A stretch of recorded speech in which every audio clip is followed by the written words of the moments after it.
దేవుని స్తుతించుటలో ప్రారంభమవుతుంది. ఇది మన జీవితానికి చాలా చాలా ఆశీర్వాదకరం. దీని యొక్క ప్రతిఫలం ఉంటుంది కదండి, అది పరలోకంలో మీరు చాలా ఎక్కువ చూస్తారు. ఒక రకంగా చెప్పుకోవాలంటే ప్రతిరోజు మీరు పరలోకపు ధనాన్ని సంపాదించుకుంటున్నారు. ఓకే, ప్రార్థన చేశారు కాబట్టి వాక్యంలో వెళ్ళిపోదాం. దేవుడు ఎవరు అన్న సంగతి కొన్ని విషయాలు నేర్చుకుందాం ఈరోజు. పాత నిబంధన నేర్చుకుందాం. ఉదాహరణకి మనందరి చేతిలో సెల్ ఫోన్స్ ఉన్నాయి. గూగుల్ బార్ ఉంది కదండి, అందులోకి వెళ్ళి క్రైస్తవులు దేవుడు ఎవరు అని మనం టైప్ చేయగా బోల్డ్ వివరణ వచ్చేస్తుంది దేవుడు ఎవరు అన్న దానికి. హిందువులు దేవుడు ఎవరని టైప్ చేయగా బోల్డ్ వివరణ వచ్చేస్తుంటుంది. దేవుడు ఉన్నాడా అంటే బోల్డ్ వివరణ వస్తూ ఉంటుంది. సో ఈ కాలంలో, ఈ కృపాకాలంలో టెక్నాలజీ బాగా డెవలప్ అయింది. మనం ఎవరినో అడగవసరం లేదు. మనకి ఏదైనా ప్రశ్న వస్తే ఏఐని కానీ గూగుల్ని కానీ మనం అడిగితే చాలా వివరణ వచ్చేస్తూ ఉంటుంది. కొత్త నిబంధన కూడా దేవుడి గురించి చాలా ఇన్ఫర్మేషన్ ఇచ్చింది. పౌలు గారు కానివ్వండి, యేసుక్రీస్తు వారు కానివ్వండి, దేవుని గురించి చాలా చక్కని వివరణ ఇచ్చారనమాట. చాలా సత్యాలు తెలియజేశారు కొత్త నిబంధనలో. అయితే మనం ఇప్పుడు కొత్త నిబంధన నుండి కాదు కానీ పాత నిబంధన నుండి దేవుడు ఎవరో తెలుసుకుందాం. కొంచెం కష్టమే, ఇది అర్థం కావడం కొంచెం కష్టమే. అలాగని చెప్పకుండా ఉంటే మరి దేవుని గొప్ప సంగతులు ఎవరొకరు చెప్పాలి కదండి. సో పాత నిబంధన నుంచి దేవుడు ఎవరో అన్న విషయాన్ని మనం అర్థం చేసుకుందాం. పాత నిబంధన అంటే ఆదాము కాలము మొదలుకుని మోసే కాలము వరకు, అంటే మోసే ధర్మశాస్త్రాన్ని తీసుకున్నాడు కదా సీనాయి కొండ మీద. ఆ కాలం అంతా సుమారుగా 2500 సంవత్సరాలు. ఆ కాలాన్ని దేవుడు ఏమన్నాడంటే పితరుల కాలము లేకపోతే అజ్ఞాన కాలం అన్నాడు. అజ్ఞాన కాలంలో ప్రజలకి దేవుడు ఎవరో తెలియదండి. ఆ మోసే కాలం నుంచి యేసుక్రీస్తు వారి కాలము వరకు సుమారు 1500 సంవత్సరాలు, అంటే ఒక 4000 సంవత్సరాలు దేవుడు ఎవరో సరిగ్గా తెలియదు ప్రజలకి. చాలా తక్కువ మందికి తెలుసు దేవుడు ఎవరో. మరి అటువంటి సందర్భంలో, అటువంటి కాలంలో మరి దేవుడు తన గురించి తాను తెలియజేసుకోవాలి కదా. నేనేనయ్యా దేవుణ్ణి, మీరెందుకు విగ్రహారాధన చేస్తున్నారు, మీరెందుకు ఈ సృష్టిని దేవునిగా ఆరాధిస్తున్నారు. చాలా మంది మనుషులు అంటే వర్షం పడుతుంది కాబట్టి వర్షాన్ని దేవుడు అంటున్నారు, సూర్యుడు వెలిగిస్తున్నాడు కాబట్టి సూర్యుని దేవుడు అంటున్నారు, ఇంకా ఆవు పాలిస్తుంది కాబట్టి ఆవుని దేవుడి లెక్కల్లో చేర్చేశారు. రకరకాలుగా మరి పంట ఆహారాన్ని ఇస్తుంది కాబట్టి వ్యవసాయం ఆ దేవుడి లెక్కల్లో చేర్చేసి పూజలు చేస్తూ ఉంటారు. చెట్లకు పూజలు, జంతువులకు పూజలు, మరి తల్లిదండ్రులకు పూజలు, చచ్చిపోయిన వాళ్ళకు పూజలు. ఇవన్నీ ఎందుకు చేస్తున్నారు? చచ్చిపోయిన వాళ్ళు కూడా దేవుడి లెక్కల్లో ఎందుకు కలిపేశారు? బ్రతుకున్నప్పుడు ఏదో మంచి పని చేశాడు కనుక. సో ఇలా చేస్తూ నిజమునకు దేవుడైన ఆ మహానుభావును పక్కన పెట్టేసి నిజానికి దేవుళ్ళు కాని వారిని వ్యర్థంగా ఆరాధిస్తూ వారి జీవితాలు వ్యర్థం చేసేసుకుంటున్నారు. మోసపోతున్నారు. ఒక రకంగా చెప్పుకోవాలంటే మోసపోతున్నారండి. దీని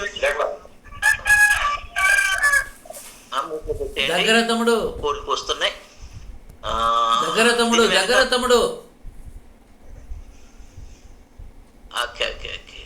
దీని వెనకాల సాతాను మాయ కూడా ఉంది. చాలా మంది అండి మన హైందూ సోదరులు అంటే దేవుణ్ణి రకరకాలుగా ఆరాధిస్తున్నారు కదా, పూజ చేస్తున్నారు కదా. వాళ్ళు దేవునిగా తెలుసుకున్నారా అంటే తెలుసుకోలేదు. మరి ఎలా తెలుసుకున్నారంటే వారి పితరులు, మా పితరుల దేవుడండి అంటున్నారు. మా పితరులు ఈ దేవుణ్ణి ఆరాధించారు కాబట్టి మా పితరులనే మేము ఫాలో అవుతూ మా పితరుల దేవుణ్ణే మేము ఆరాధిస్తున్నాం.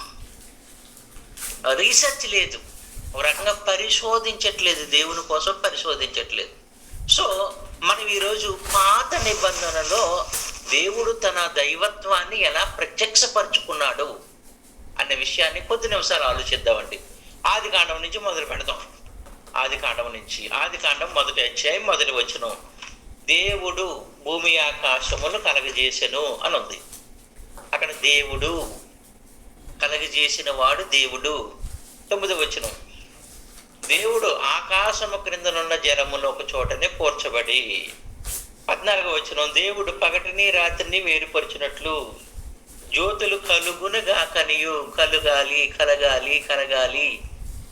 ఇంకా 20వ వచనం. దేవుడు జీవము కలిగి చలించు వాటిని జలములు సమృద్ధిగా పుట్టిస్తున్నాడు. దేవుడు పుట్టిస్తున్నాడు. 24వ వచనం. దేవుడు వాటి జాతి ప్రకారము జీవము గల వాటిని, పురుగులను, అడవి జంతువులను భూమి పుట్టించునుగాకని, భూమి నుంచి పుట్టిస్తున్నాడు జంతువులను, జీవరాశులను, జలచరములను. ఇంకా 27వ వచనం. దేవుడు తన స్వరూపమందు నరుని సృజించాను అంటే చేస్తున్నాడు. దేవుడు చేస్తున్నాడు. ఇక్కడ దేవుడు 31. దేవుడు తాను చేసినది యావత్తు చూసినప్పుడు దేవుడు చేశాడు. అంటే ఆది కాండము మొదటి అధ్యాయం అంతా దేవుడు ఎవరిని మనకు అర్థమవుతుంది?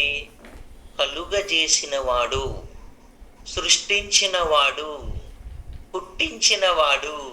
దేవుడు ఎవరయ్యా? సూర్యుని చూడగానే ఈ సూర్యుని చేసిన మహానుభావుడే దేవుడు. సముద్రాన్ని చూడగానే ఈ సముద్రాన్ని కలగజేసిన మహానుభావుడే దేవుడు. ఈ మొక్కలను, ఈ జంతువులను, ఈ పురుగుల్ని ఇవన్నీ చూడగా వీటిని పుట్టించిన వాడే దేవుడు. ఇప్పుడు మనం ఎవరినైతే దేవుడని ఆరాధిస్తున్నామో, పూజ చేస్తున్నామో, మరి ఆ దేవుడు ఈ జీవరాశులను పుట్టించిన మహానుభావుడా? సూర్యుని కలగజేసిన వాడా? సముద్రాన్ని కలగజేసిన వాడా? ఆలోచించండి. దేవుడు ఎవరయ్యా అంటే సముద్రాన్ని కలగజేసిన మహానుభావుడండి. ఎంత పెద్ద ఆకాశాన్ని కలగజేసిన మహానుభావుడే దేవుడండి. మరి ఆ దేవుణ్ణే నువ్వు దేవుడిగా ఆరాధిస్తున్నావా? ఇంకెవరినో పెట్టేసావా ఆయన స్థానంలోని? ఏదో మిస్టేక్ జరుగుతుంది ప్రపంచంలో.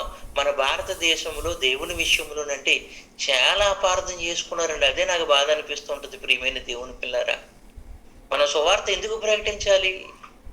దేవుణ్ణి అపార్థం చేసుకున్నారు. ఓకే, ఇంకా 2వ అధ్యాయానికి వెళ్ళిపోతాం. దేవుడు అంటే మరి దేవుడు అన్న పదం ఉంది కదండి, ఇది ఒక రకంగా చెప్పుకున్న క్రియానామం అంటారు. ఇప్పుడు పాస్టర్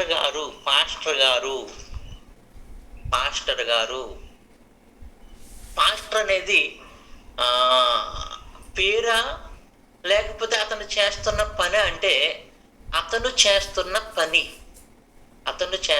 పని ఏమండి. ఇప్పుడు నేను పాస్టర్ గారిని, పాలయ్య గారు పాస్టర్ గారే, అంద్రయ్య గారు పాస్టర్ గారే. కానీ మేము చేస్తుంది ఏంటి? సంఘములను నడిపించటం, సంఘములను కాయటం. మరి మాకు పేరు ఉంది కదా, భాస్కర్ పాస్టర్ గారు, అంద్రయ్య పాస్టర్ గారు. అలాగే దేవుడు అనేది పేరు కాదు, ఆ మహానుభావుడు చేస్తున్న పని. కలెక్టర్ అన్న పదం ఉంది కదా, హోదా అంటారు, బాధ్యత అంటారు. ఇప్పుడు మనం ఆదికాండంలో దేవుడు అన్న చోటండి మన స్వరూపమందు అంటే తండ్రి, కుమార, పరిశుద్ధాత్ములు, ఈ ముగ్గురు సృష్టికర్తలే. ఈ ముగ్గురు సృష్టిని చేసిన వారే. అంటే దైవత్వములో తండ్రి అయిన దేవుడున్నాడు, కుమారుడైన దేవుడున్నాడు, పరిశుద్ధాత్మ దేవుడున్నాడు. అంటే తండ్రిని దేవుడు అనొచ్చు, కుమారుని దేవుడు అనొచ్చు, పరిశుద్ధాత్మని దేవుడు అనొచ్చు. సో ఈ విషయాన్ని మనం గ్రహించాలి. ఈ ముగ్గురు సృష్టికర్తలు, ఈ ముగ్గురు సృష్టిని చేశారు. ఈ ముగ్గురు దైవత్వాన్ని కలిగి ఉన్నారు. దైవత్వాన్ని కలిగి ఉన్నారు. ఓకే, ఇప్పుడు 2వ అధ్యాయము 4వ వచనం. దేవుడైన యెహోవా అని ఉంది ఇక్కడ. భూమిని ఆకాశమును చేసిన దినమందు దేవుడైన యెహోవా. కొత్త నిబంధన మొదటి అధ్యాయములో మనం దేవుడు దేవుడు దేవుడు అని చూసాము. ఇక్కడికి వచ్చేటప్పటికి దేవుడైన యెహోవా. యెహోవా ఏంటి? యెహోవా ఏంటి? యెహోవా అనేది దేవుని పేరు, నామము. దేవుడైన యెహోవా పేరండి, నామం అండి, నామము. ఆ నామానికి, యెహోవా అన్న నామానికి ఉన్నవాడు, దేవుడు ఉన్నవాడు, కల్పింపబడిన వాడు కాదు, రూపింపబడిన వాడు కాదు. ఆయన ఆది నుండి ఉన్నవాడు, ఆది నుండి ఉన్నవాడు, ఉన్నవాడైన దేవుడు, ఉన్న వాటిని కలగజేసిన వాడు.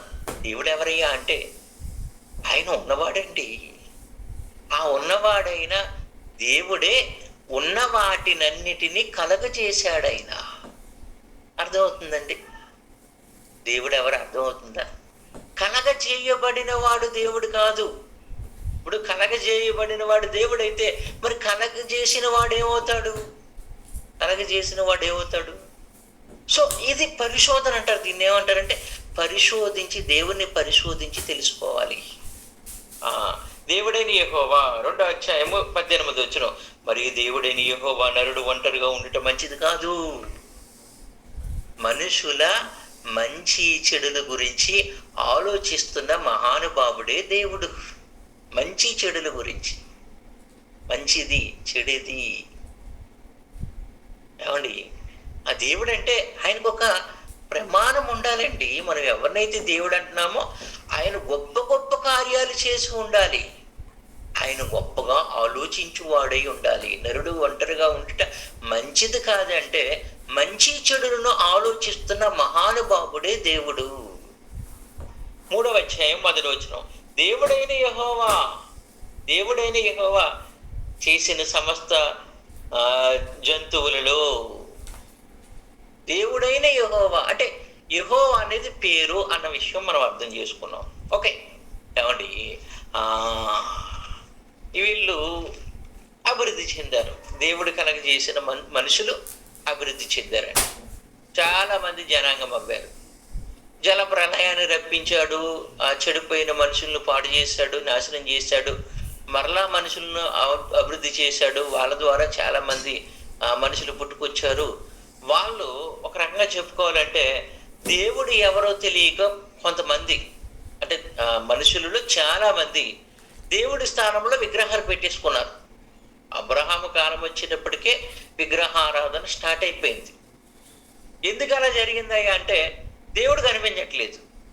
కనిపించిన దేవుడు ఉన్నాడు. ఉన్న దేవుడికి మేమే ఏదైనా ఒక రూపం ఇచ్చేయాలి. రూపం ఇచ్చేసి ఆయన ఒక రూపములో ఆయన్ని మేము భావించి ఆ రూపం ఎదుట మేము సాగిలపడాలి, బలివ్వాలి. ఈ ఆలోచనలు వెళ్ళిపోయారు మనుషులు. కానీ దేవుడు చూసి చూడనట్టు ఊరుకున్నాడు. ఎందుకంటే వారికి ప్రత్యక్షపరుచుకుంటాడు దేవుడు. అబ్రహామును దేవుడు ఏమన్నాడు చూడండి, 12వ అధ్యాయం 1వ వచనంలో, యెహోవా నువ్వు లేచి నేను చూపించే దేశానికి వెళ్ళిపోవయ్యా అంటే దేవుడు అబ్రహాముకి తను ప్రత్యక్షపరుచుకున్నాడు. ఏమండి, ఆ దేవుడు నన్ను పిలిచాడు, నన్ను వేరే దేశానికి వెళ్ళమంటున్నాడు అని అబ్రహాం ఏం చేశాడంటే తాను ఎక్కడైతే గుడారం వేసుకున్నాడో అక్కడ యెహోవా నామాన్ని, 7వ వచనములో, యెహోవా అబ్రహామునకు ప్రత్యక్షమవ్వాడు. దేవుడు ఏమవ్వాడు? ప్రత్యక్షమవ్వాడు. అబ్రహాముకు ప్రత్యక్షమవ్వాడు. ఆ ప్రత్యక్షమైన యెహోవాకు అబ్రహాము ఎక్కడికి వెళ్ళి అక్కడ గుడారం వేసుకుని గుడారంతో పాటు బలిపీఠం కట్టి బలిపీఠం మీద బలర్పించి యెహోవా నామాన్ని ప్రార్థన చేసేవాడు.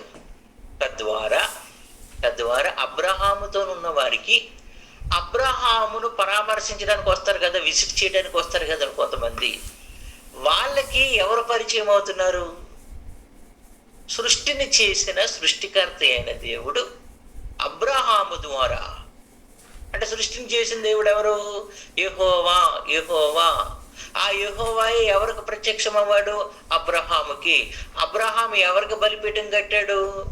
యెహోవాకు. అంటే అబ్రహాము నిజ దేవుణ్ణి కలిగి ఉన్నాడు. మిగతా వాళ్ళు డూప్లికేట్ దైవాలు, కల్పించుకున్న దైవాలు. అబ్రహాం నిజమైన దైవాన్ని కలిగి ఉన్నాడు. ఆ నిజమైన దేవుడే అబ్రహాముకు ప్రత్యక్షం అవ్వడు. నాయన నేనే నిజమైన దేవుణ్ణి, నిజమైన దేవుణ్ణి. అబ్రహాం చాలా మంచోడు కాబట్టి ఆ దేవుణ్ణి ఆరాధిస్తున్నాడు. ఎలా? బలిపీఠము కట్టి బలర్పించి యెహోవా నామాన్ని ప్రార్థన చేసేవాడు. అబ్రహాముకు దేవుడు ఒక వాగ్దానం చేశాడు, నాయన నువ్వు కంగారు పడుకో, నీకు మంచి సంతానం ఇచ్చేస్తాను, బోల్డ్ మంది పిల్లల్ని ఇచ్చేస్తాను నాయన అంటే, పాపం పిల్లల కోసం ఎదురు చూసి 24 సంవత్సరాలు అయిపోయింది వాగ్దానం చేసిన తర్వాత. ఈలోగా సారమ్మ గారు, అయ్యో మనకు పిల్లలు పుట్టట్లేదు కదా, ఇదిగో నా దాసి ఉంది కదా ఆగరు, నాలోనే ప్రాబ్లం ఉండొచ్చు, నువ్వు ఆగరుతో పిల్లలు కానీ నా కోసం అన్నప్పుడు తొందరపడ్డాడు. అలా చేసినప్పుడు దేవుడు కొంచెం బాధ వచ్చింది. బాధపడి ఏమంటున్నాడు దేవుడు? 17వ అధ్యాయం 1 అబ్రహాము 99 ఏండ్ల అయినప్పుడు యెహోవా అతనికి ప్రత్యక్షమై, యెహోవా అతనికి దేవుడు ప్రత్యక్షం అవుతున్నాడు. తాను ఏం చేసుకున్నాడు? ప్రత్యక్షపరుచుకుంటున్నాడు. అబ్రహామా, నేను సర్వశక్తి గల దేవుడను. తన శక్తిని తెలియజేస్తున్నాడు. నన్ను ఏమనుకున్నావు అబ్రహామా? నువ్వు నన్ను సరిగ్గా అర్థం చేసుకోలేదు. నేను సర్వశక్తి గల దేవుడును, శక్తులన్నీ నా చేతిలోనే ఉన్నాయి. నువ్వు ముసలోడు అయిపోయావు కదా, పిల్లల్ని కనలేని అనుకున్నావు కదా, బలం ఉడికిపోయింది అనుకున్నావు కదా. శారమ్మ కూడా 90 ఏళ్ళు వచ్చేసి స్త్రీధనం నిలిచిపోయింది, ఆవిడ పిల్లలు కన్నా ముసలోడు అయిపోయి మాగ పిల్లలు ఏంటని మీరు అనుకున్నారు కదా. నేను ఎంత శక్తివంతుడంటే, శక్తి కోల్పోయిన మీకు శక్తినిచ్చి మీ ద్వారా పిల్లలు పుట్టించి, యెహోవానైనా నాకు సమస్తము సాధ్యమేనని ప్రపంచమంతా నిరూపించుకుంటాను. నేను నా శక్తిని మీ ద్వారా ప్రత్యక్షపరుచుకుంటాను. నాకు శక్తి ఉంది కదా, నేను శక్తివంతుని కదా. ఈ ప్రపంచమంతా శక్తి లేని వాటిని, ఒక చెట్టుని పట్టుకుని దేవుడు అంటున్నాయి, ఒక జంతువుని పట్టుకుని దేవుడు అంటున్నాయి. పట్టుకున్న కొంచెం శక్తి, చెట్టుకి ఎంత శక్తి ఉంది? కొంచెం గాలిచ్చే శక్తి అంతే. జంతువుకి ఎంత శక్తి ఉంది? ఏదో ఒక 5 లీటర్ల పాలు ఇచ్చే శక్తి ఉంది అంతే. ఆ మృగానికి, ఆ పులికి ఎంత శక్తి ఉంది? కొంచెం శక్తి ఉంది అంతే. 10 మంది లేరంటే దొరికిపోద్ది అది. ఆ చిన్న శక్తుల్ని మీరు ఆశ్రయించి వాటి ఎదుట మీరు మోకాళ్ళు ఇస్తున్నారు, సూర్యుడికి నమస్కారం చేస్తున్నారు వెలిగిస్తుందని. నేను శక్తివంతుణ్ణి, సర్వశక్తివంతుణ్ణి. సూర్యునికి శక్తి ఎక్కడి నుంచి వచ్చింది? నేనిస్తే వచ్చింది. వర్షానికి శక్తి ఎక్కడి నుంచి వచ్చింది? మేఘాలకు నేనిస్తే వచ్చింది. సో నేను సర్వశక్తివంతున్నయ్యా, సర్వశక్తివంతునండి. ఎందుకు మీరు గ్రహించలేకపోతున్నారు? నాకు సమస్తము సాధ్యమే, నాకు అసాధ్యమైనది ఏది లేదని అబ్రహాము ద్వారా నిజమైన దేవుడైన యెహోవా, సృష్టికర్త అయిన దేవుడైన యెహోవా తన్ను ప్రత్యక్షపరుచుకున్నాడు. ఇంకా అబ్రహాము ద్వారా చాలా దేశాలకు, అంటే అబ్రహాము తిరిగిన దేశాలన్నిటికీ దేవుడు తను ఈ విధంగా ప్రత్యక్షపరుచుకున్నాడు. ఇంకా నిర్గమకాండం వచ్చేటప్పటికి ఇశ్రాయేలు ప్రజలు బానిసలుగా ఐగుప్తు దేశంలో ఉండిపోయారు. అప్పటికి ఐగుప్తు దేశం అంటే చాలా గొప్ప దేశం అండి. అప్పటికే వాళ్ళు చాలా పెద్ద పెద్ద బిల్డింగ్లు కడుతున్నారు. అప్పటికే అందులో ఇంజనీర్లు కూడా ఉన్నారు. ఏమండి, వాళ్ళు ఐగుప్తు సివిలైజేషన్ అంటారు, ఈజిప్ట్ సివిలైజేషన్ అంటారు. ఏమంటే వాళ్ళు పిరమిడ్స్ కట్టేస్తున్నారు. ప్రపంచంలో వాళ్ళు అప్పటికి ఎంతో కొంత టెక్నాలజీని వాడుతున్నారు. వాళ్ళు ఒక రకంగా డెవలప్ అవుతున్నారు. ఐగుప్తు దేశం అనేది చాలా డెవలప్ అవుతుంది.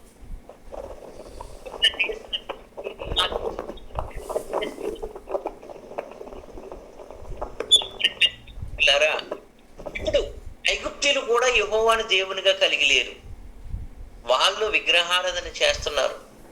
వాళ్ళు రకరకాల దైవాలను కలిగి ఉన్నారు.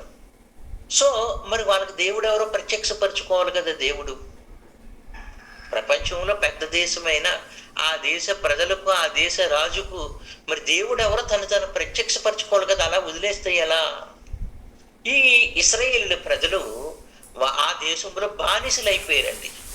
ఎన్ని సంవత్సరాలు? యోసేపు అక్కడ ఉన్నాడని, యోసేపు అక్కడికి ముందు వెళ్ళాడు. ఆ యోసేపు ఆ యొక్క దేశానికి ఒక రకంగా కాపాడాడు, ఆహారాన్ని సమకూర్చి.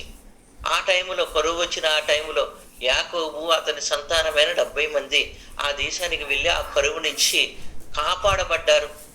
ఆ దేశపు అప్పుడు ఆ రాజు చేత వీళ్ళు ఒక రకంగా గణపరచబడ్డారు, ఆహ్వానించబడ్డారు, పోషింపబడ్డారు. యోసేపు చచ్చిపోయాడండి.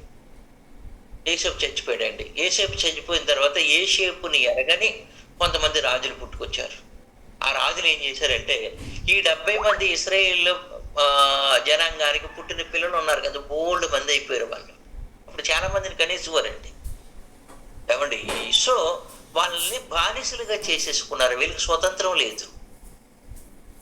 ఐగుప్తీయులు ఇశ్రాయేల్ని బానిసలుగా చేసుకున్నారు, ఆ బానిసత్వంలో మగ్గిపోతున్నారు. ఆ టైంలో వాళ్ళు ఏమని ప్రార్థన చేశారో చూడండి. 2వ అధ్యాయం, నిర్గమకాండము 2వ అధ్యాయము 23వ వచనం నుంచి. అలాగున అనేక దినములు జరిగిన మీదట ఐగుప్తు రాజు చనిపోయిన ఇశ్రాయేలులు తాము చేయుచున్న వెట్టి పనులన్నిటిని బట్టి నిట్టూర్పులు విడిచిచు మొర్ర పెట్టుచుండగా, తమ వెట్టి పనులను బట్టి వారు పెట్టిన మొర్ర దేవుని యొద్దకు చేరెను. దేవుని యొద్దకు చేరిపోయిందంట. అక్కడ మాట అన్నాడు, కాగా దేవుడు వారి మూలుగులు విని అబ్రహాము, ఇస్సాకు, యాకోబులతో తాను చేసిన నిబంధనను జ్ఞాపకము చేసుకును. దేవుడు ఇశ్రాయేలీయులను చూచెను. ఇదే పదం మీద కొంతమంది పాట రాశారు. చూచుచున్న దేవుడు నీవే యేసయ్యా. దేవుడు చూడలేదనుకో ఒక ప్రియమైన దేవుని బిడ్డ. చాలా మంది కన్నీటితో ప్రార్థన చేస్తూ ఉంటారండి. లేడీస్ అయితే చర్చకు వచ్చండి ఏడ్చేస్తూ ఉంటారండి, ఏడుస్తూ ఉంటారు. దేవుడా, నన్ను చూడవా నువ్వు, నన్ను కరుణించవా నువ్వు, నాపై జాలి చూపవా, నా కష్టాన్ని నువ్వు గ్రహించవా. ఒక రకంగా చెప్పుకోనండి, చిన్న చిన్న కష్టాలండి, పెద్ద కష్టాలు ఏం కాదు ఆవిడికి. ఆ చిన్న కష్టాలను ఆవిడ సాల్వ్ చేసుకోలేకపోతుంది. కొంతమంది అండి ఇట్టే ఏడ్చేస్తూ ఉంటారు. ప్రియమైన దేవుని పిల్లారా, ఇశ్రాయేలీయులు కూడా కన్నీరు కార్చారు, నిట్టూర్పులు విడిచారు. అలా ప్రార్థన చేస్తూ వాళ్ళు, మా దేవుడు మమ్మల్ని కాపాడలేదు, మా దేవుడికి మమ్మల్ని కాపాడలేదు. ఏమైపోయాడు మా దేవుడు? ఉన్నాడా? 430 సంవత్సరాల నుంచి మేము ఈ బానిసత్వంలోంచి మగ్గిపోతున్నాము. ఇంకెంతకాలం మాకు ఈ బానిసత్వం? అయ్యో, మాకు స్వతంత్రం లేదు, మాకు పుట్టిన పిల్లలంతా మరి వాళ్ళకి బానిసలు అయిపోతున్నారు, మా పిల్లలకు చదువులు లేవు, మా పిల్లలకు భవిష్యత్తు లేదు అని బాధపడిపోతూ ప్రార్థన చేసి, దేవుడా నువ్వు ఉన్నావా దేవుడా, నువ్వు లేవేమో అన్న పరిస్థితికి వెళ్ళిపోయారండి వాళ్ళు. అందుకు దేవుడు వారిని చూసి, మోసేను అరణ్యంలోకి వెళ్ళిపోయాడు కదా మోసే, 45 సంవత్సరాలు అక్కడ ఉన్నాడు కదా, అక్కడి నుంచి మోసేను పిలిచి వీరి యొద్దకు పంపించాడు. ఇదిగో దేవుడు మీ ప్రార్థనలు ఆలకించాడు, మిమ్మల్ని ఈ బానిసత్వం నుంచి విడుదల చేస్తాడు, దేవుడు నన్ను పంపించాడు అంటే, అప్పుడు వాళ్ళు అడిగారు, ఇశ్రాయేలు పెద్దలు అడిగారు, నిన్ను దేవుడు పంపించాడా అంటే దానికి రుజువేంటి? నిన్ను ఏ దేవుడు పంపించాడు నిన్ను దేవుడు పంపించాడు అన్నావు కదా, ఆ దేవుని పేరేంటి అని అడిగారంట. చూడండి వాళ్ళు ఏమన్నారు. 13వ వచనం, నేను ఇశ్రాయేలు యొద్దకు వెళ్ళి వారిని చూసి, మీ పితరుల దేవుడు మీ యొద్దకు నన్ను పంపినని వారితో చెప్పగా, వారు ఆయన పేరేమి అని అడిగిన ఎడల వారితో నేనేం చెప్పవాలని అడిగను. అందుకు దేవుడు నేను ఉన్నవాడను అనువాడనై ఉన్నానని మోషేతో చెప్పమనను. వాళ్ళు అడుగుతారు, నీ పేరేంటని. ఉన్నవాడు నన్ను చెప్పు. వాళ్ళు నేను లేరనుకుంటున్నారు, వాళ్ళని వదిలిపెట్టేశాను అనుకుంటున్నారు. నేనున్నాను. నేనెవరిని? ఉన్నవాడినైనా నేను ఎవరినంటే 15వ వచనం, మరియు దేవుడు మోసేతో ఇట్లనెను, మీ పితరుల దేవుడైన యెహోవా. నేనెవరిని? మీ పితరుల దేవుడును, యెహోవాను నేను. వాళ్ళెవరో, పితరులు ఎవరో? అబ్రహాము, ఇస్సాకు, యాకోబులు. నేను అబ్రహాము, ఇస్సాకు, యాకోబుల దేవుడును. అంటే దేవుడు ఎవరయ్యా అంటే, పాత నిబంధన ప్రకారం నిజమైన దేవుడు ఎవరయ్యా అంటే చరిత్రలో అబ్రహాము, ఇస్సాకు, యాకోబులు వీరు ఏ దేవుడికైతే బలర్పించారో, ఏ దేవునికైతే ప్రార్థన చేశారో ఆయనే నిజమైన దేవుడు. ఆయనే నిజమైన దేవుడు అండి. మిగతా వాళ్ళు ఎవరో నిజమైన దేవులు కాదు, సృష్టికర్తలు కాదు. ఓకే, ఇప్పుడు వీళ్ళు అర్థం చేసుకున్నారు. ఇశ్రాయేలు, అబ్రహాం, ఇస్సాకులు మన పితరుల దేవుడు, మనల్ని పట్టించుకున్నాడు, ఆయన మోసేని పంపించాడు, మనకు విడుదల వచ్చేస్తుంది, మనం విడుదల పొందేస్తాము. ఇప్పుడు ఇశ్రాయేలు జనాంగం ఎక్కువ లేకపోతే ఐగుప్తీయులు ఎక్కువ అంటే, ఇశ్రాయేలు జనాంగము సుమారు వీళ్ళు 20 లక్షల మంది అండి. ఐగుప్తీయులు కూడా చాలా మంది జనాంగం ఉన్నారు. వాళ్ళు కూడా వీళ్ళని పరిపాలించారంటే వాళ్ళే ఎక్కువ మందిగా జనాంగం కదా. ఇప్పుడు వాళ్ళకు కూడా దేవుడు తను ప్రత్యక్షపరుచుకోవాలి. వాళ్ళు వేరు వేరు దైవాలను కలిగి ఉన్నారు. సో ఇప్పుడు మోసే వెళ్ళి ఏమంటున్నాడు? మా దేవుడు, మా దేవుడు. మీ దేవుడా? మరో అన్నాడు, మీ దేవుడా? మీ దేవుడు ఎవరయ్యా? మీ దేవుడు ఎవరు? మీ దేవుడు ఎవరు? ఒకప్పుడు నా దగ్గర ఉండేవాడు కదా, నువ్వు పారిపోయి ఉన్న దగ్గర నుంచి 40 సంవత్సరాల తర్వాత వచ్చావు. ఇప్పుడు ఇశ్రాయేలు దేవుడు బలర్పించాలని ఈ ప్రజలను తీసుకెళ్ళిపోతానంటున్నావు అరణ్యంలోకి. అసలు మీ దేవుడు ఎవరు అని అడుగుతాడా లేదా? అడుగుతాడా లేదండి? తప్పకుండా అడుగుతాడు కదా, తప్పకుండా అడుగుతాడు కదా. అప్పుడు మోషే చెప్తున్న మాట చూడండి, దేవుడి గురించి ఏం చెప్తున్నాడు మోషే. 5వ అధ్యాయం, నిర్గమకాండము 5వ అధ్యాయము 3వ వచనం. అప్పుడు వారు హెబ్రీల దేవుడు, హెబ్రీల దేవుడు అంటే ఇశ్రాయేలీయులు బలి ఇమ్మని కోరిన దేవుడు ఎవరై అంటే హెబ్రీయుల దేవుడు. హెబ్రీయుల దేవుడు మమ్మును ఎదుర్కొనను, సెలవైన ఎడల మేము అరణ్యమునకు పోయి 3 దినముల ప్రయాణం అంత దూరం పోయి మా దేవుడైన యెహోవాకు బలి అర్పించదుము. హెబ్రీయుల దేవుడు మా దేవుడు, ఆ దేవుడు యెహోవా, ఆ దేవుడు యెహోవా, ఆ దేవునికి మేము బలి అర్పిస్తాము. ఇప్పుడు ఈ మాట వినగానే ఐగుప్తీయులు ఎలా ఫీల్ అవుతారు, ఎలాగ ఆలోచిస్తారు? వీళ్ళకు ఒక దేవుడు ఉన్నాడట్రా, ఆ దేవుడు అంటే బలి ఇవ్వడానికి ఆ అరణ్యానికి రమ్మన్నాడట్రా. మీ దేవుడు మిమ్మల్ని పిలిచాడా? నేను పంపను. ఏం చేస్తాడైతే మీ దేవుడు? నేను పంపనరా. మీ దేవుడు ఏం చేస్తాడు? మీ దేవుడు కూడా దేవుడేనా అన్నట్టు వాళ్ళు అలా ఆలోచనలు అండి, వాళ్ళు గర్వం అండి. సో ఇప్పుడు దేవుడు ఇశ్రాయేలు అంటే ఇక్కడ హెబ్రీల దేవుడైన నేనే దేవుడనని ఎవరి ముందు నిరూపించుకోవాలి? ఐగుప్తు రాజు ముందు, ఫరో ముందు, ప్రజల ముందు నిరూపించుకోవాలి. పంపించను అన్నాడు. అప్పుడు దేవుడు రంగంలో దిగాడండి. నాన్న మోసే నువ్వు కర్ర పడేస్తే కర్ర ఏమైంది? పామైంది. మళ్ళీ తోక ముట్టుకోగానే ఏమైంది? కర్ర అయింది. ఏమండి, అప్పుడు ఐగుప్తీయులు కూడా ఏం చేశారు? వాళ్ళ కర్ర పడేశారు, వాళ్ళ పామును చేశారు. ఏమండి, అప్పుడు ఐగుప్తీయులు కూడా, ఓ మీ దేవుడికి ఏదో శక్తి ఉంది అన్నావు కదా, మా దేవునికి శక్తి ఉంది, నువ్వు చేసిన శక్తులే మేము కూడా చేయగలుగుతాం. పంపించలేదు. ఏమంటే అప్పుడు దేవుడు ఏం చేశాడు అంటే వాళ్ళ నది అంతా రక్తమయం చేశాడండి. వాళ్ళ ఇంటి మీదకి జోరీగలు రప్పించాడు. అప్పుడు మోసే ఆహ్రోను మళ్ళీ ఫరో పిలిచాడు. ఏటి మీ దేవుడు ఏంటి మా యొక్క నీళ్లను రక్తంగా చేశాడు, మీ దేవుడికి చెప్పండి, ఇది మంచిది కాదని. అంటే అప్పుడు ఎప్పుడైతే నీళ్లను రక్తంగా చేశాడో, ఎప్పుడైతే జోరీగలను రప్పించాడో, ఎప్పుడైతే కొన్ని తెగులను వారి మీదకి రప్పించాడో, అప్పుడు వాళ్ళు ఏమని ఒప్పుకున్నారంటే మీ దేవుడు, ఆ దేవుడు మాకున్నాడు, మీ దేవుడు మీకున్నాడు. ఇదిగో మీ దేవుడు మా మీదకి కొన్ని ఉపద్రవాలు కలగజేస్తున్నాడు. చూడండి 8వ అధ్యాయం, నిర్గమకాండము 8వ అధ్యాయం 28వ వచనం. నిర్గమకాండము 8వ అధ్యాయము 28వ వచనం. అందుకు ఫరో, మీరు అరణ్యములో మీ దేవుడైన యెహోవాకు బలి అర్పించుకొని మిమ్మును పోనిచ్చెదును.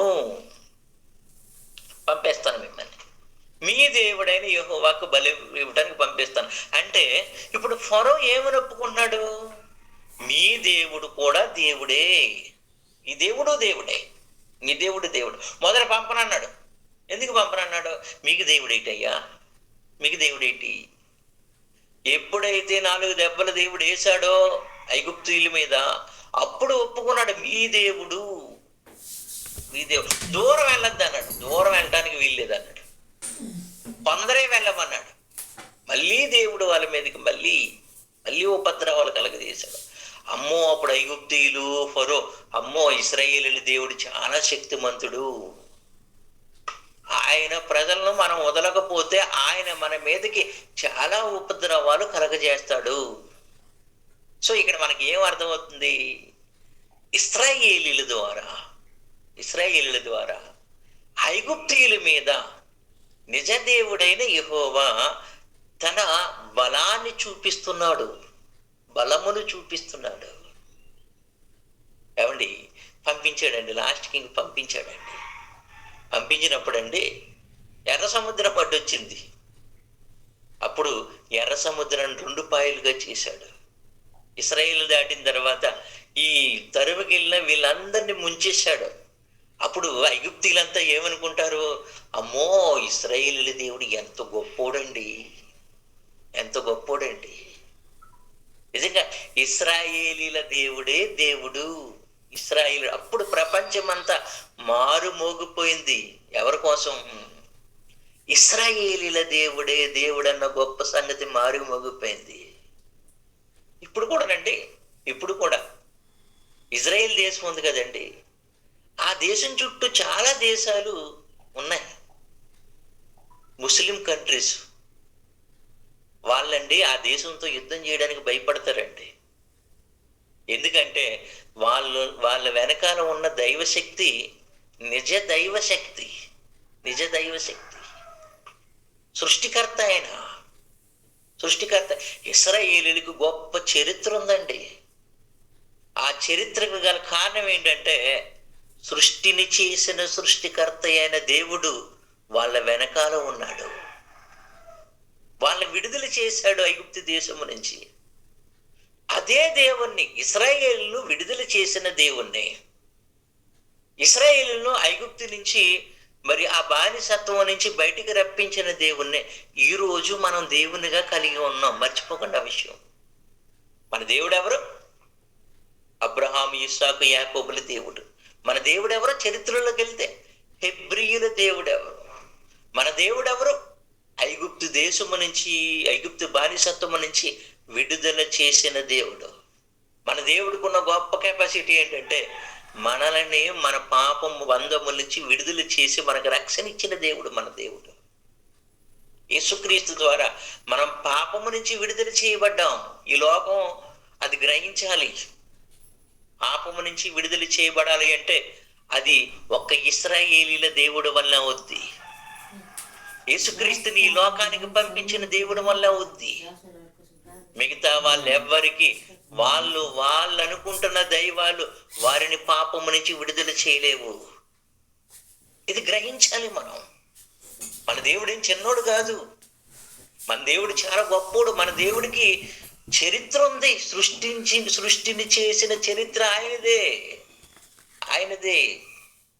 ఈ రోజుల్లో మన హైందవ సోదరులు పాపం వాళ్ళకి మన దైవత్వం గురించి అర్థం కాక మనం సువార్త ప్రకటిస్తుంటే మీరు అన్యమతాన్ని ప్రకటిస్తున్నారు మాకు, విదేశీ దేవుళ్ళని ప్రకటిస్తున్నారు మాకు అంటున్నారు. కానీ ఒక్కసారి చరిత్రలోనికి వెళ్తే నిజదేవుడు ఎవరయ్యా అని పాత నిబంధనలో చరిత్రను తవ్వితే మనకేం అర్థమవుతుంది? అబ్రహాము, ఇస్సాకు, యాకోబులు ఏ దేవుడికైతే ప్రార్థించారో ఆయనే నిజమైన దేవుడని అర్థమవుతుంది. డైవర్ట్ అయిపోయారు పాపం ప్రజలు, నిజ దేవుణ్ణి డైవర్ట్ అయిపోయారు. అక్కడ ఆయన వదిలిపెట్టి విగ్రహాలను పెట్టుకుని వాళ్ళే దైవాలు అనుకుంటున్నారు. మా పితరుల దేవుళ్ళు అనుకుంటున్నారు. కానీ ఒకసారి ఆలోచించండి, ఒకసారి పితరుల చరిత్రలోకి వెళితే పితరులు ఏ దేవుణ్ణి దేవుడిగా కలిగి ఉన్నారు? ఆ దేవుడు సృష్టిని చేసిన దేవుడు అని మనం ఆలోచిస్తే ఇంత సబ్జెక్ట్ వచ్చింది మనకి. ఇంకా బోల్డ్ ఉంది. ఇంకా బోల్డ్ ఉంది. మనకు టైం లేదు. నేను దేవుడు ఎవరు అనే ఒక వ్యాసం రాసి అది మీట్లో గ్రూప్‌లో పెట్టాను. చదవండి. చదివి మరిన్ని విషయాలు తెలుసుకోండి. ప్రియమైన దేవుని పిల్లారా, చాలా విలువైన సబ్జెక్టు. దేవుడు ఎవరో తెలుసుకోవటం అనేది చాలా చాలా చాలా విలువైన సబ్జెక్టు. అవకాశం ఇచ్చిన దైవజనులు పాలయ్య గారికి, ఇంకా అందరయ్య గారికి, శ్రద్ధగా వినే మీకు అందరికీ నా వందనములు తెలియజేస్తూ ఈ నా మాటలు ముగిస్తున్నాను. God bless you all. అందరికీ